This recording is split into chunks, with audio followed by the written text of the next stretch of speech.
In the quiet suburbs of New York, tree-lined streets and calm waterfronts characterize a neighborhood that appears entirely peaceful. But beneath this suburban exterior lies a property associated with a persistent local legend. The house at 112 Ocean Avenue is famous for its architecture, particularly these quarter-moon windows. Passers-by often claim to hear footsteps coming from the empty rooms or see movement behind the glass late at night. Decades ago, a family lived here for a single month, and the story of what they experienced inside would eventually inspire dozens of books and films. The legacy of the house persists because of a central, terrifying claim that the structure itself is home to something truly evil. That reputation is rooted in a documented tragedy. In November 1974, Ronald DeFeo Jr. walked into a local bar and told patrons that his entire family had been murdered. When police reached the house, they found 6 members of the DeFeo family dead in their beds. Each victim had been shot with a rifle while they slept. During his interrogation, DeFeo made a chilling statement to investigators.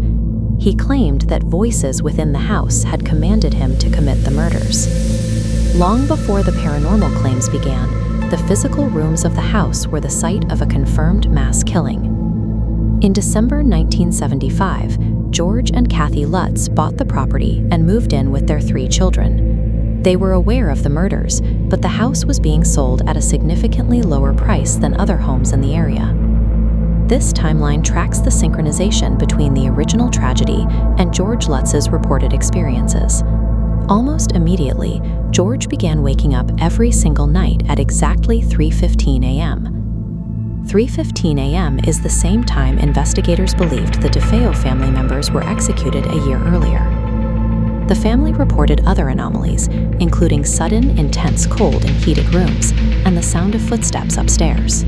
They also claimed to find furniture moved across rooms and doors slammed shut by themselves. At first, the Lutzes tried to rationalize the events as their imagination, but the reported activity within the house continued to escalate. Kathy Lutz claimed to have woken up one night to see a featureless, dark figure watching her from the bedroom doorway.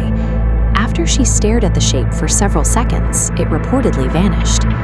Their young daughter began talking to an imaginary friend named Jody, described as a large creature with glowing red eyes visiting her room at night. George Lutz later claimed that a strange green substance began appearing on the walls and that windows would open and close on their own. After living in the house for just 28 days, the Lutz family fled in the middle of the night. They left behind their furniture, their clothing, and most of their personal possessions. They never returned to the property, having abandoned their investment and their belongings after less than a month in the home. Following the family's departure, famous paranormal investigators Ed and Lorraine Warren arrived at the house to conduct an investigation. The property quickly became the center of an intense media investigation, as journalists and photographers attempted to document any evidence of a haunting. During this period, a photographer captured a grainy image that appeared to show a small boy with glowing eyes looking out from a hallway. While some believe the image is evidence of a ghost, skeptics argue it is merely a trick of the light or a reflection in the camera lens. Many people believe the entire story was a hoax. Journalists and skeptics have pointed to inconsistencies in the family's accounts, suggesting the story was fabricated to secure movie and book deals. While the haunting is debated, the underlying tragedy is not. This floor plan shows the specific locations where the 6 DeFeo victims were found. Today, the house still stands in Amityville, though it has been renovated and its address changed to discourage the crowds of tourists that still visit the neighborhood.